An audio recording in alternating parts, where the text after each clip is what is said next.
recent arrest and detention of activist and politician Omoyele Sowore has continued to attract reactions from prominent Nigerians.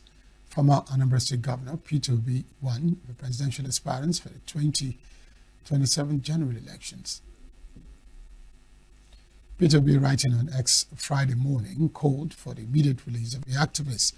Obi, who said he was deeply disturbed by the action of the Nigerian law enforcement agencies, wondered why the police would arrest a citizen who voluntarily honored an invitation without any clear or credible charges against him.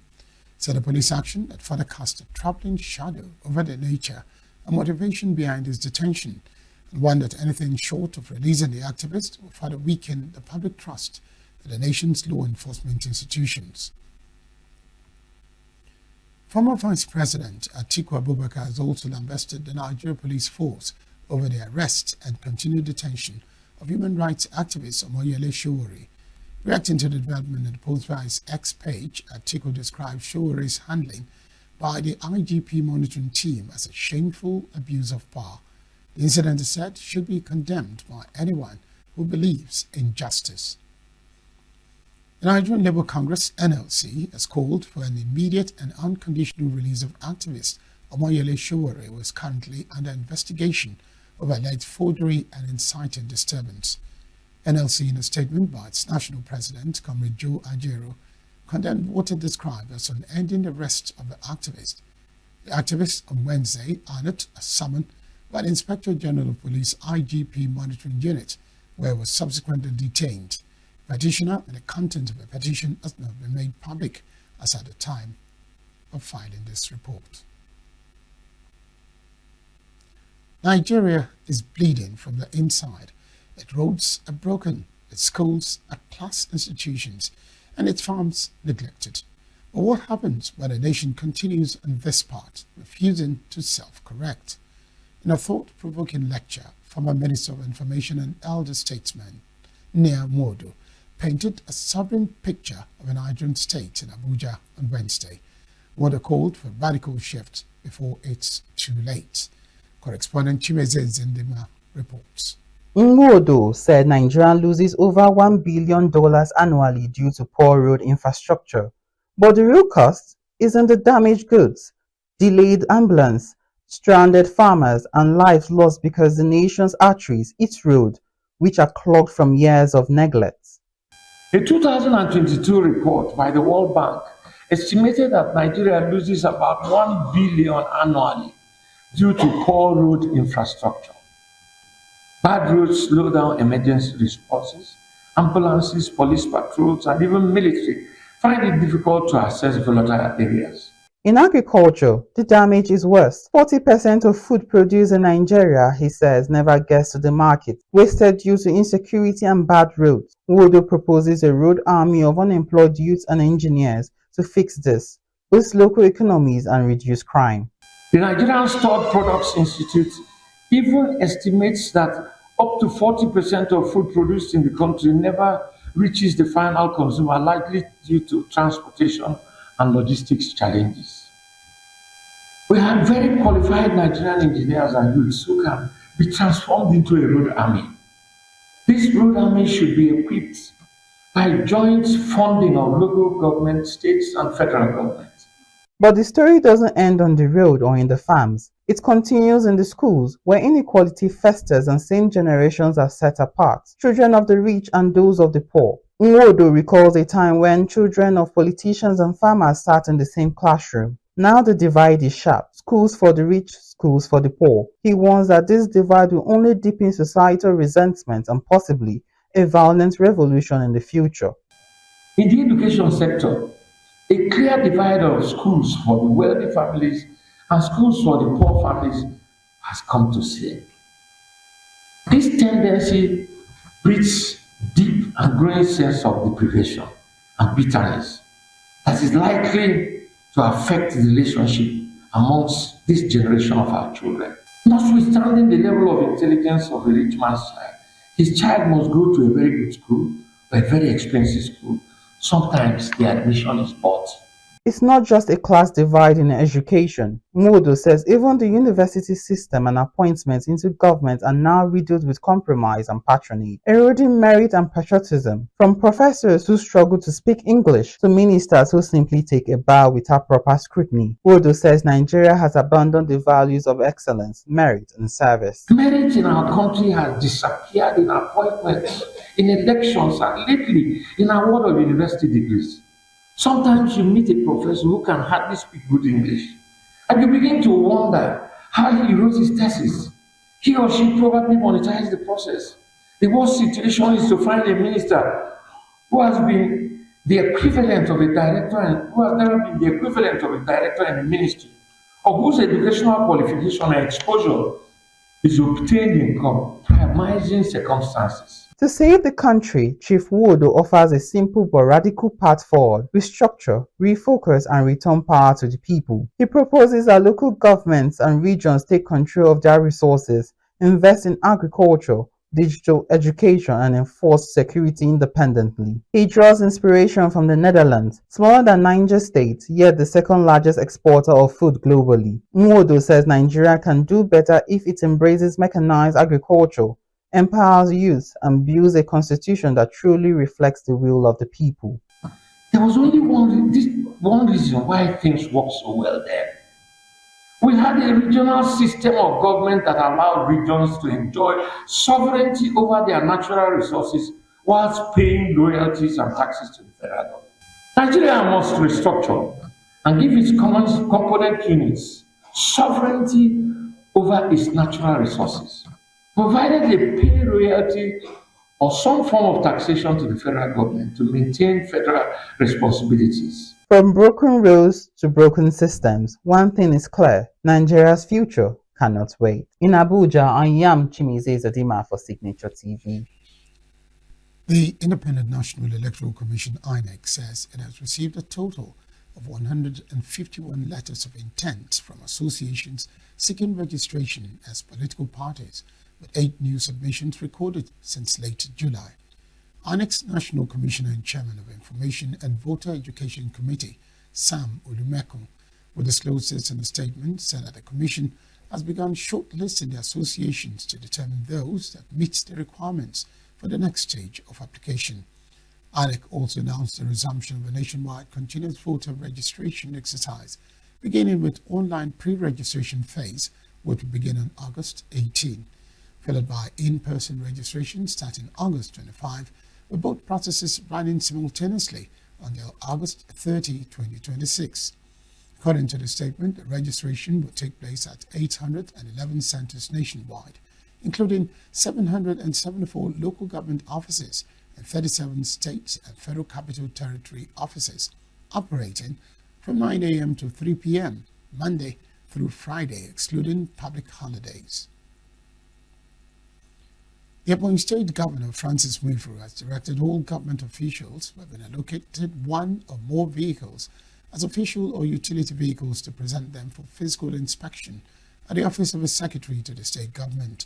The governor's directive is contained in a statement signed by the secretary to the state government, Professor Grace Mwezurike, and made available to journalists in Abakaliki. The operation Show Your Official Car, according to the statement, commenced on 8 August 2025.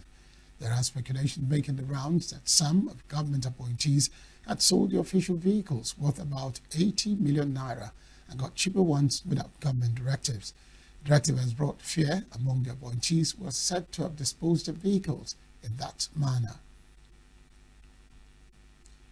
The Ogun State House of Assembly has invited the Commissioner for Works and Infrastructure, Ade Akinsanya, as environment counterpart, Ola Oresanya, as well as the Special Advisor to the Governor, to appear before it on Tuesday, 12th August 2025. The invitation followed a report of a fatal truck accident at Ure Bridge linking Udobolu local government area to Ikene local government area, which was said to have been caused by a narrow nature of the bridge, which is due for repairs. The Speaker, Oludaisi Elemide, issued the invitation during plenary and following the presentation of the Minority Leader, Lukman Adeleye, who reported the accident that occurred on the bridge, which he said needed reconstruction. Elemide condoles the families of the victims and called for urgent interventions to forestall future occurrence. The Bokos Like Minds Association has condemned ongoing attacks in Bokos local government area of Plateau State, describing them as clear acts of genocide that require urgent government action. In a statement signed by its president, St. Ngowap, and Secretary Morgan Mangap, the group blamed armed Fulani militias for the violence, which has led to hundreds of deaths, widespread displacement, and destruction of homes and farmlands. The association described the attacks as systematic and life-threatening, urging the federal and state governments, security agencies, and international bodies to intervene immediately. Their demands include the eviction of illegal Fulani settlers, a ban on open grazing, stricter immigration enforcement, and recognition of indigenous rights and self-defense. The group stressed the need for urgent justice, reform, and protection for the people of Bokos. The Sokoto state government has pledged swift and decisive action to facilitate the safe return of residents displaced by recent bandit attacks in Tureta and Dange Shuni local government areas of the state.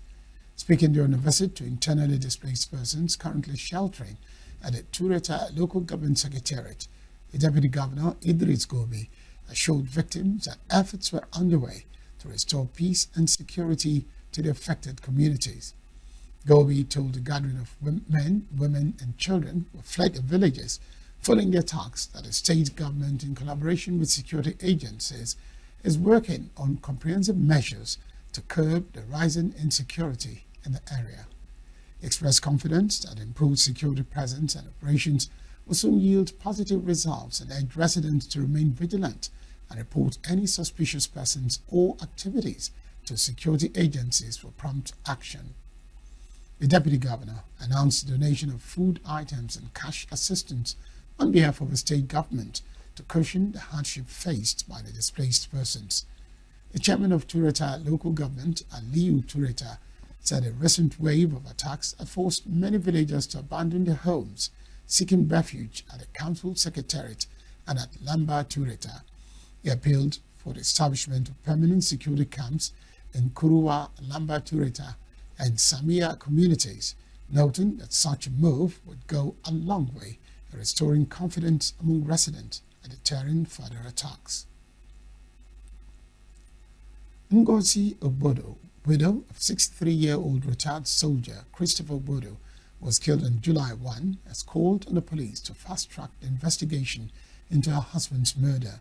Speaking to journalists in Enugu, Mrs. Obodo said her husband, who worked as a security guard at a petrol station under construction in Imokenike, was killed under questionable circumstances.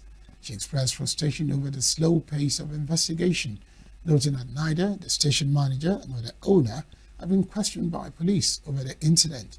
She urged authorities to arrest and interrogate anyone linked to the site. Obodo also appeals for the release of her husband's body for burial, stressing that the key suspects remain free while justice is delayed.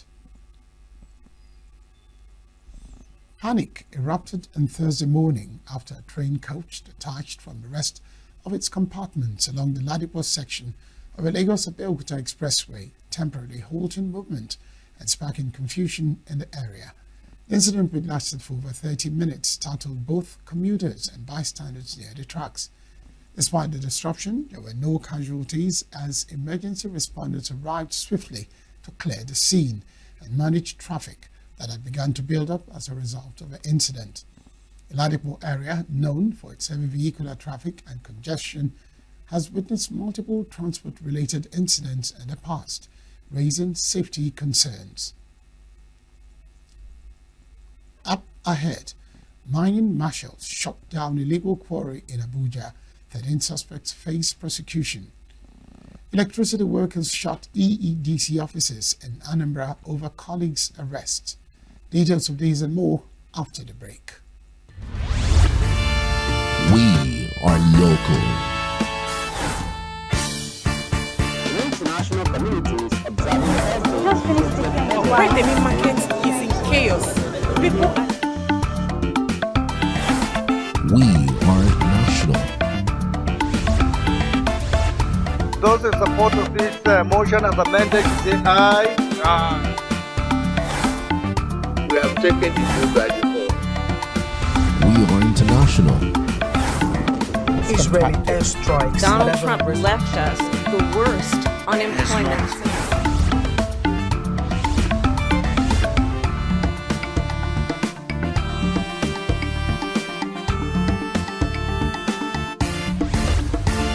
Signature TV, news in your pocket.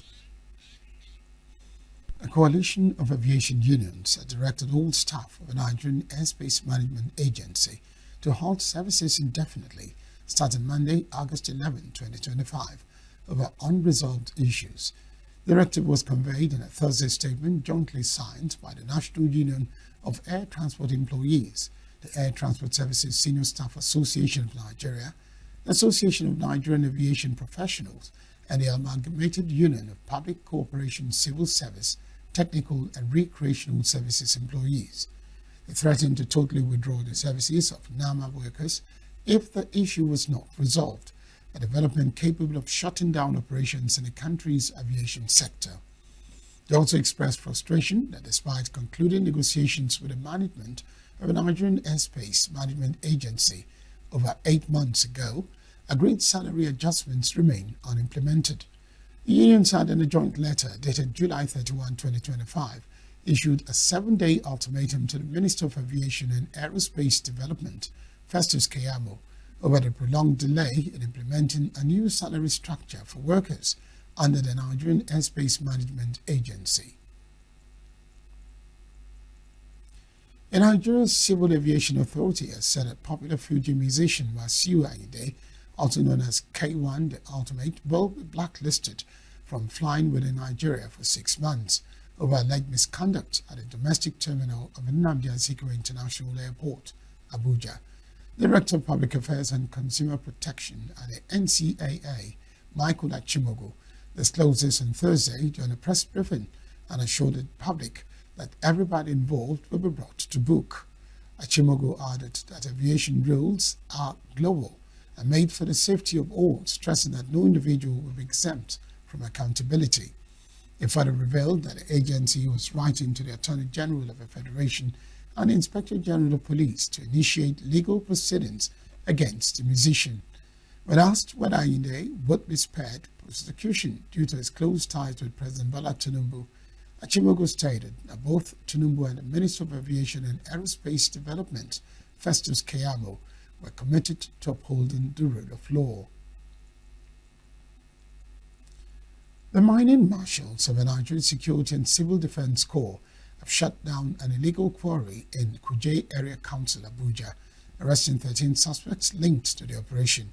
According to the commander, John Onoja, the suspects were working for a company that unlawfully occupied and exploited a quarry lease belonging to another licensed firm for over 7 months, have been charged to court pending formal arraignment. Onoja said the raid, as part of a national effort to clamp down on illegal mining, protect national assets, and enforce compliance with mining laws. The Kuje site is said was operating without licenses, safety measures, or environmental safeguards. He assured of the commitment of NSCDC to sanitize the mining sector and warned operators to comply with regulations or face legal consequences. And still on illegal mining, the Nigerian Navy says it shot down over 70 illegal refining sites and seized more than 400,000 liters of stolen crude oil across the Niger Delta in July 2025 alone. In a statement on Friday, Naval spokesperson Commodore Ayuwuyo Adams Aliyu said the operation, which is part of Operation Delta Sanity, is targeted as oil theft and economic sabotage in Rivers, Delta, Bayelsa, and Akwa Ibom states. Said that major raids in the states led to arrests, seizures, and the dismantling of large-scale illegal operations, including smuggling routes to Cameroon. Adams Aliyu reaffirmed the Navy's commitment to end oil theft and support increased national oil output, which has now surpassed 1.8 million barrels per day. Nigeria Extractive Industries Transparency Initiative reports that losses from oil theft dropped from 36.7 million barrels in 2022 to 7.7 billion in 2023, due to stronger security and better resource management. Contractors building smart schools in Enugu State where structures fail integrity test or are demolished for structural defects will face legal sanctions. The Enugu State Commissioner for Works and Infrastructure, Ben Oko, who stated this in an exclusive interview with Stinkecho TV, assured that the September date for the takeoff of the smart schools remained feasible. Correspondent Christopher Lele reports. The Smart Schools project, which was launched with fanfare at the inception of the Peter Mbas administration, is no doubt a bold vision by the Enugu State government to transform public education through technology-driven education infrastructure. The schools are designed to deliver modern classrooms equipped with digital learning tools, digital facilities, libraries, laboratories, power systems, medical clinics, and integrated smart farms. While some of the schools have progressed to near completion ahead of the September takeoff date, which is just weeks away, the reality on ground is far from the promise. Though the government maintains that the first batch of smart schools will be ready by the new school term, there are growing calls for transparency and, more importantly, safety before the doors are opened to students. At several project sites visited across the state, what stands are incomplete buildings, some still at foundation levels or just cleared sites. More disturbing are some worrying cases or signs of structural failure.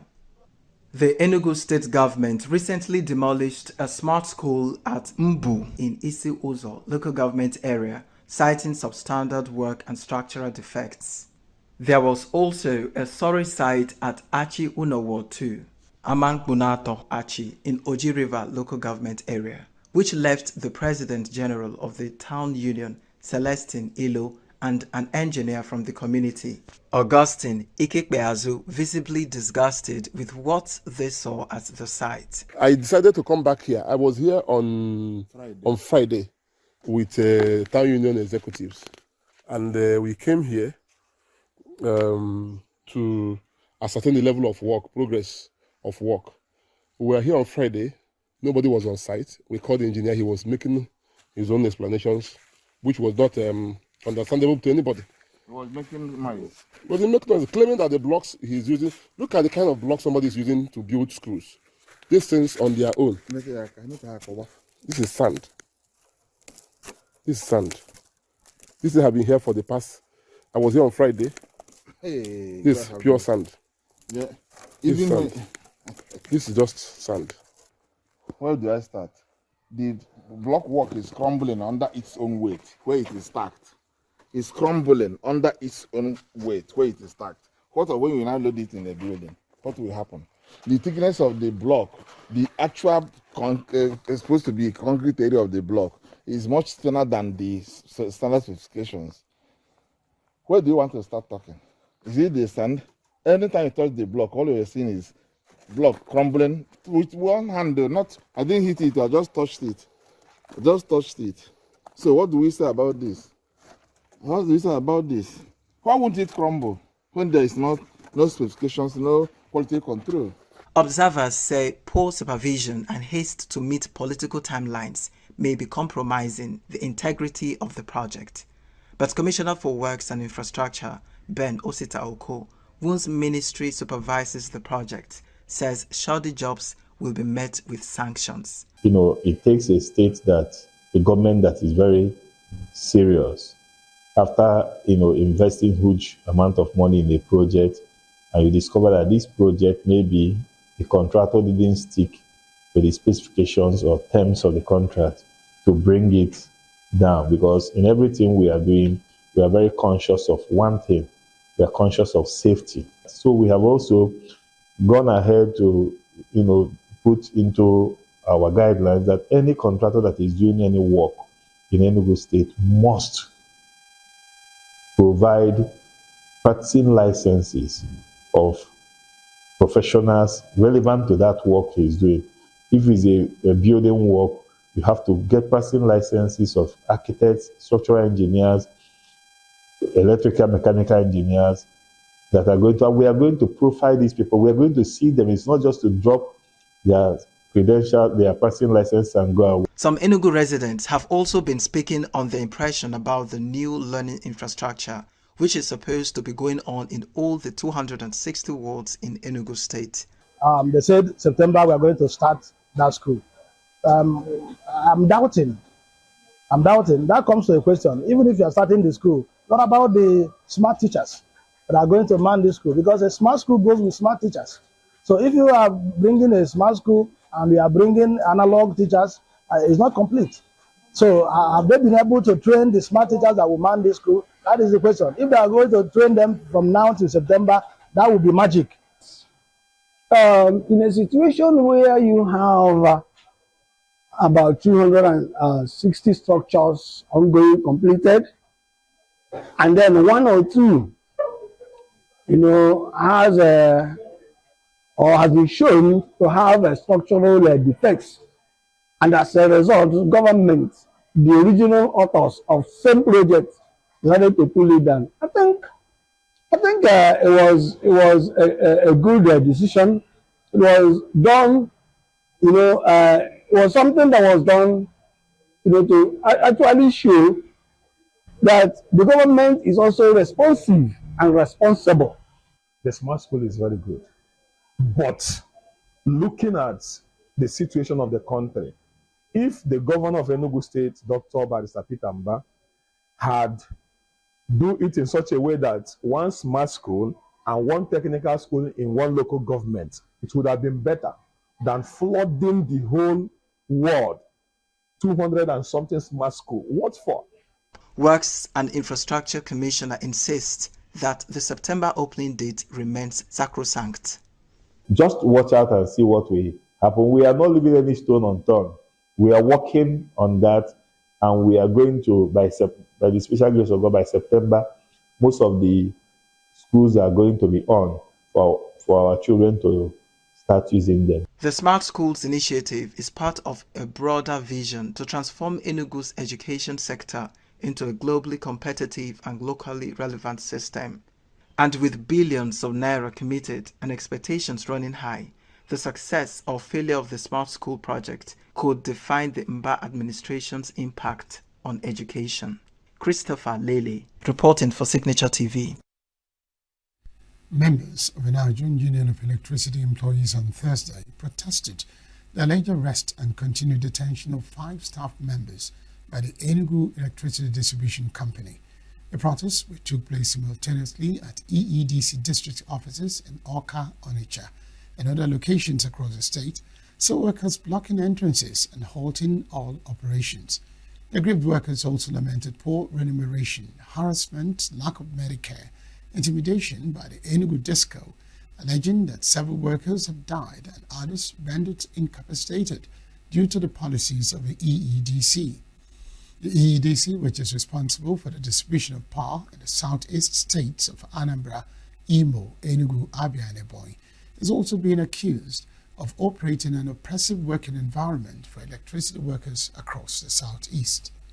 Protesting workers were marched from the main entrance of the service and customer offices in Onitsha and Awka, round the neighboring streets, disrupted operations and prevented access to the premises by carrying placards with varying descriptions.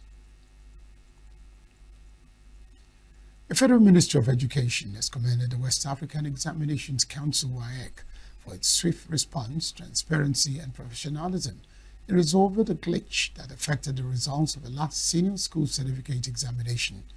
A statement by the Director of the Press of the Ministry, Folashade Boriowo, also appreciated the patience of affected candidates and assured the public of its continued pursuit of fairness and credibility in assessment processes. WAEC had earlier in a statement disclosed that it has reviewed the results of the exam in mathematics, English language, biology and economics on its site, during which it discovered technical bugs in the results. Council apologized to all affected candidates and the public while appreciating their patience and understanding as it works to diligently resolve the matter with transparency and urgency. The federal government has revealed that over 300 repentant terrorists are currently undergoing rehabilitation as part of its broader efforts to counter terrorism through non-kinetic means. The National Coordinator of the National Counter-Terrorism Center, Major General Adamu Laka, disclosed this in Abuja during a high-level stakeholders and donors meeting focused on promoting livelihood and agricultural opportunities for ex-combatants and conflict-affected communities. Laka will disclose that over 2,600 former fighters have already completed rehabilitation at the Malum Sidi camp in Gombe State, revealed that 300 individuals currently undergoing rehabilitation among those who surrendered voluntarily in recent months, particularly from the northwest and north-central regions of the country. The coordinator, who said that many repentant terrorists get limited opportunities after their integration, which hamper the gains of the rehabilitation process, announced the launch of a new agribusiness and livelihood initiative in partnership with the International Institute of Tropical Agriculture. He noted that the program is designed not just for repentant terrorists, but also for widows and members of conflict-affected communities, with 6 states already indicating interest in hosting the project. The National Agency for Food and Drug Administration and Control has intervened in the conversations about genetically modified organisms, assuring Nigerians that GMO foods are safe but need proper labeling. NAFDAC Director General Mojisola Adeyeye stated on Thursday that GMOs are genetically modified foods when it comes to food, depending on what type of foods they are and whether the safety considerations have been taken. Adeyeye, a pharmacist and professor, believes proper labeling of GMO foods by marketers is essential for the consuming public.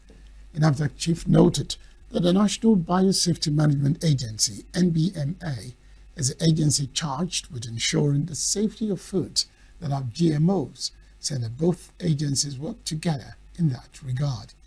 A comment followed concerns about Nigerians on GMO foods to the country, with debates over the quality of items sold in markets across Nigeria making headlines.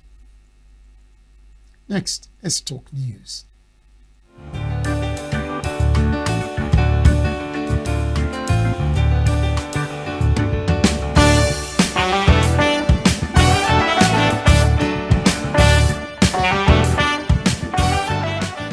At the close of trading on the Nigerian Stock Exchange on Thursday, a total of 1,980,493,584 shares were exchanged in 35,282 deals, corresponding to a market value of 27.1 billion naira. Compared to the previous day trading, Thursday's session recorded a 16% improvement in volume, despite a 10% decline in turnover. The current market capitalization stands at 92.7 trillion naira. Out of 128 equities that participated in the day's trading, 44 closed in the green while 34 declined. AXA Mansard Insurance topped the gainers chart with a 10% share price increase, closing at 13 naira 31 kobo per share from an opening price of 12 naira 10 kobo per share, followed by Cornerstone Insurance Company, which also surged by 10% to close at 5 naira 83 kobo per share. University Press gained 10% to wrap up at 5 naira 61 kobo per share, while AIIC Co-Insurance rose by 10% to close the session at 3 naira 19 kobo per share. On the loser side, Chams led the losers chart, shedding 9.94% to close at 2 naira 90 kobo per share, from an opening price of 3 naira 22 kobo per share, followed by Austin Lars and Company, which dropped by 9.83% to close at 2 naira 11 kobo per share from an opening price of 2 naira 34 kobo per share. Meanwhile, the benchmark Nigerian Stock Exchange All-Share Index rose by 756.83 points to close at 146,570.69, reflecting a 1-week gain of 4.8%, a 4-week gain of 20.15%, and an impressive year-to-date gain of 42.4%. This is Business News in Global News. I am Chimizi Zadima.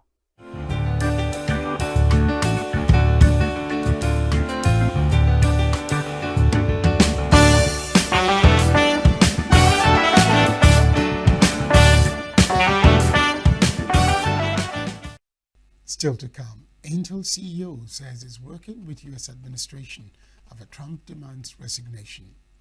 Iranian pilgrims cross into Iraq ahead of Arbaeen. Do stay with us.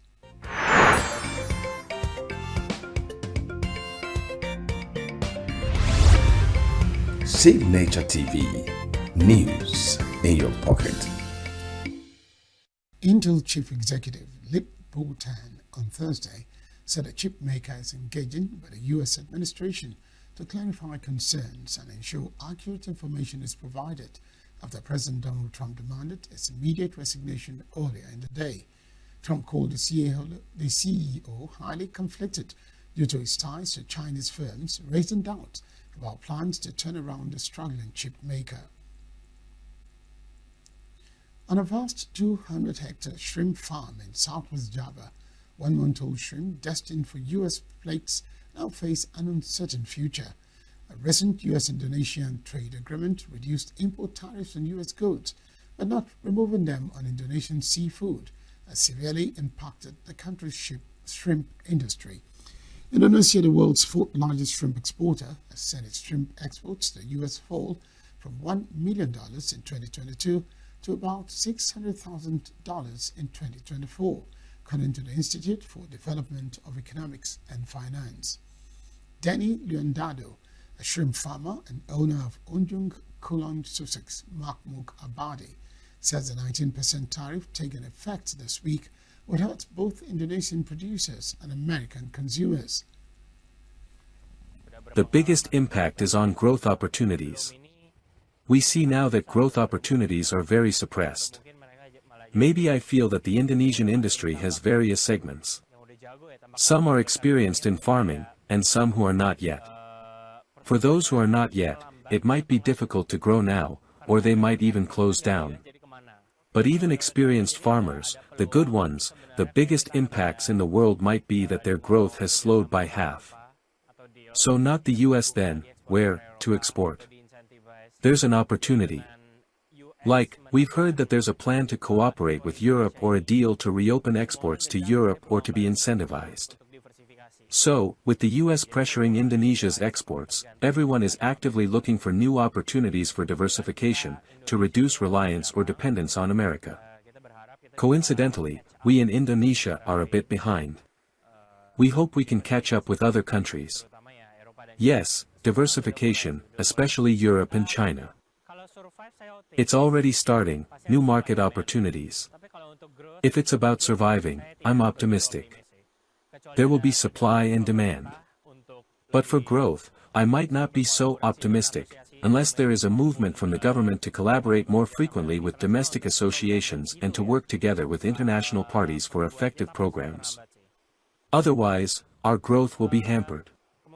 Most likely no, new market to balance the U.S. market. So, this tariff is not just tariffing us, but it's also tariffing American citizens. I'm sure that on that side, for example, a 20% tariff, about half or more than half of that, well, about half, is borne by American citizens. So, their purchasing power also decreases. As a result, they inevitably reduce the quantity of demand, which corrects. So, from that, even if we can produce, Europe, China, and other markets are not enough to absorb everything. So, demand, supply will be oversupply. The U.S. currently buys 60% of Indonesia's $1.68 billion shrimp exports. In-depth researcher Andri Nugroho wants the new tariff could further shrink the industry. Even an extra 10% started to cripple the sector, he said. Facing declining U.S. demand, farmers like Leandro are now looking to diversify into other markets, including Europe and China, to reduce reliance on American buyers. As U.S. President Donald Trump's ultimatum to Russia expires, Kyiv residents enjoy summer days in the capital as uncertainty looms over a possible Putin-Trump summit that could reshape the course of the war. Trump has threatened new sanctions against Russia and countries that buy its exports from Friday, unless Russian President Vladimir Putin agrees to end the 3.5-year conflict, the deadliest in Europe since World War II. Ukrainian and European leaders insist that any peace deal must include Europe and protect Kiev's interests. Israelis in Tel Aviv expressed concerns on Friday about the expansion of the war in Gaza, saying bringing the hostages home should be a priority. Citizens said they were worried about the welfare of the hostages and the number of Israeli soldiers that have already died. Another citizen expressed frustration over the progress of the Israeli operation in Gaza. Israel's political security cabinet approved a plan early on Friday to take control of Gaza City as the country expands its military operations despite intensifying criticism at home and abroad over the devastating almost two-year-old war. While Netanyahu said on Thursday Israel intended to take military control of the entire Gaza Strip, the plan approved on Friday focused specifically on Gaza City, the largest city in the enclave located at its north. In his Friday statement, Netanyahu's office said a vast majority of the political security cabinet members believed that the alternative plan presented in the cabinet would not achieve the defeat of Hamas nor the return of the hostages. Two government sources said any resolution by the Security Cabinet would need to be approved by the full cabinet, which may not meet until Sunday. Hamas in a statement called Netanyahu's comments a blatant coup against the negotiation process. It's a death sentence to hold the hostage that are still being held there. It's the wrong decision to do it at this time. I think that we have to bring all the hostages back home safely.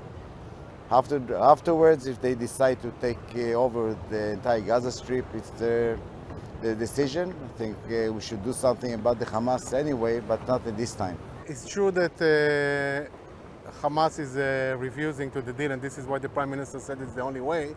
However, the Prime Minister said a few things that never happened, and unfortunately, almost 700 days after October, we still have 50 hostages in Gaza, and still Israeli soldiers are being killed. And we need to have a serious change. I think first and foremost, we need to bring the hostages home. That's most important. And after that, I think that the war in Gaza needs to end because so many soldiers are dying. And it just doesn't seem like there's any clear plan moving forward. So unless there's a clear plan, we should end the war, bring the hostages home, and stop so many soldiers from dying. I know the plan is to get rid of Hamas, but we've been trying for 2 whole years. We haven't made that much progress, and we've lost so many soldiers, and we still haven't brought all the hostages home. So it just doesn't seem that there's any real forward movement with this plan. And unless we can get rid of all of Hamas in one go, just think that the hostages need to be top priority, and then we need to stop all of our soldiers from dying. Palestinian influencer and journalist Bassem Al-Habel is using social media to shed light on the war in Gaza through sign language. 30-year-old who is hearing impaired has become a powerful voice online, documenting the devastation around him and giving global audiences a raw personal view of life under siege.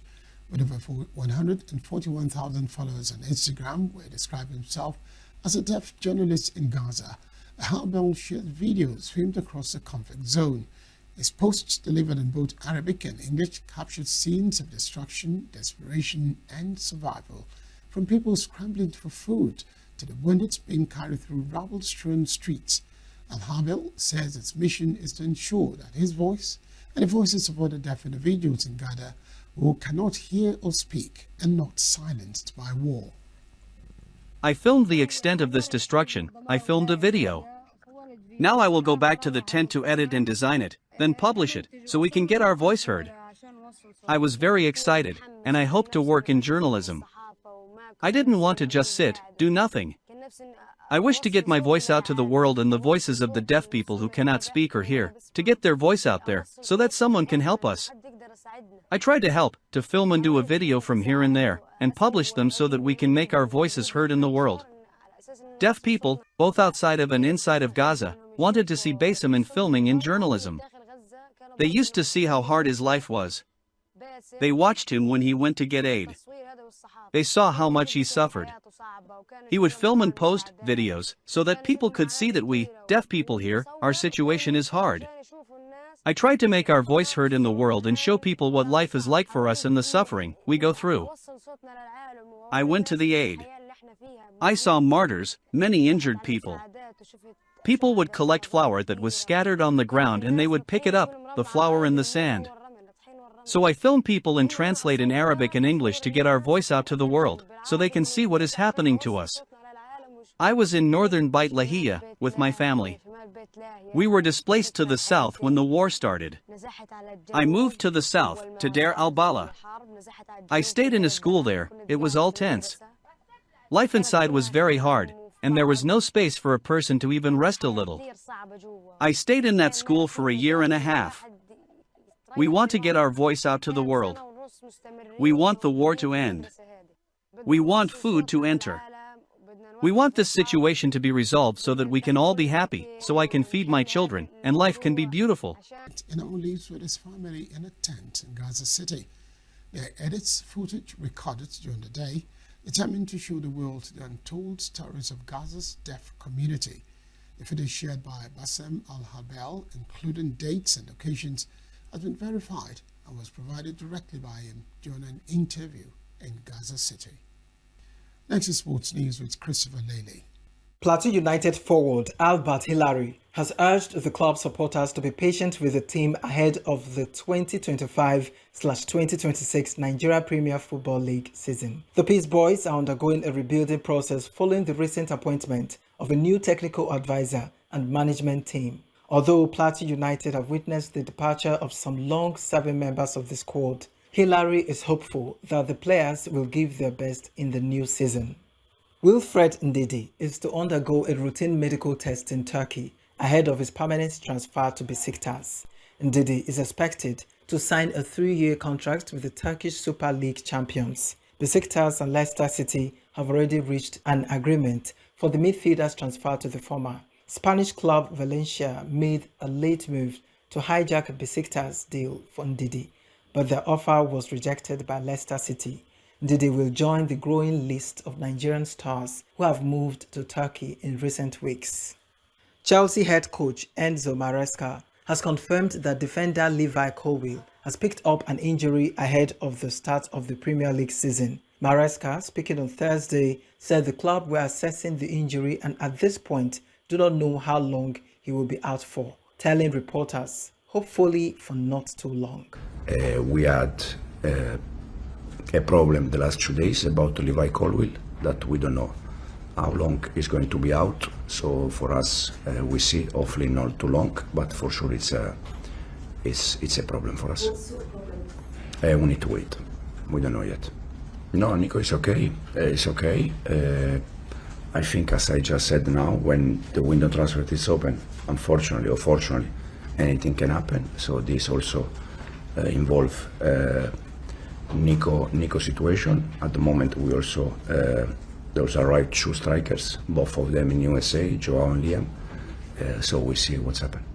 I don't know the answer, to be honest. I'm quite curious because it's the first time happened. So I don't know. It's strange. It's different, and I really don't know. I don't know. I'm curious because, as you said, Palace started the day after we finished in USA. We had 3 weeks off. Now we start 2 days ago. We have 2 friendly games in 48 hours, and then we go for the Premier League. So I don't know. We see game by game, day by day how we are, but I don't know. Chelsea's squad have returned for pre-season training later than most clubs after winning the Club World Cup on July 13th. Their first game is against Crystal Palace, who began their pre-season preparations the day after Chelsea lifted the trophy in New York, and Maresca admits he is still unsure what impact it will have on his players' fitness. Striker Nicholas Jackson has been linked with a move away from Chelsea after the arrival of Liam Delap and Joao Pedro this summer, and Maresca was unable to guarantee that he will stay, saying the transfer window is open, which means that anything can happen. The US Open has made a deliberate and concerted effort to ensure double-digit percentage increases from 2024 in all rounds of all events for all players, while at the same time significantly increasing the percentage of prize money for athletes playing deep into the singles draws, external from the tournament organizers. The pot of money on offer in men's and women's doubles at the US Open this year will be $4.78 million, an increase of 23% from 2024. The tournament said that for the first time ever, the winners of the men's doubles, women's doubles, and mixed doubles would get $1 million in prize money per team. The US Open will also be providing $5 million in support for costs, including travel and expenses, for players in the main draw, while the prize money for the men's and women's qualifying tournament will rise by 10% to $8 million. The 2025 US Open at Flushing Meadows runs from 24th August until 7th September 2022, has embraced the moment, expressing both humor and admiration for her young opponent. I mean, I don't think that's ever happened. I'm shook. Oh no, I mean, that's like, it's really cute. I guess I have to be like, have a really good attitude tomorrow. I can't let her like not like me anymore. I don't know, it's funny because I was like, I see her on the TV and I was low-key like, that's my little twin, because we both have our blue dresses and like our buns and everything. But yeah, I mean, I'm really honored. I always said that I'd love to play someone that like looked up to me in a way, so it's happening way sooner than I thought it would. I am Christopher Lily. And that's the news this hour. I am Barry Kumo. Thank you very much for watching.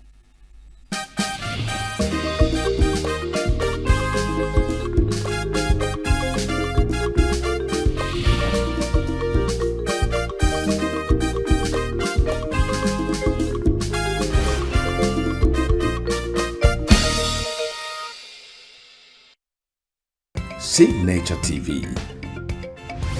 News in your pocket.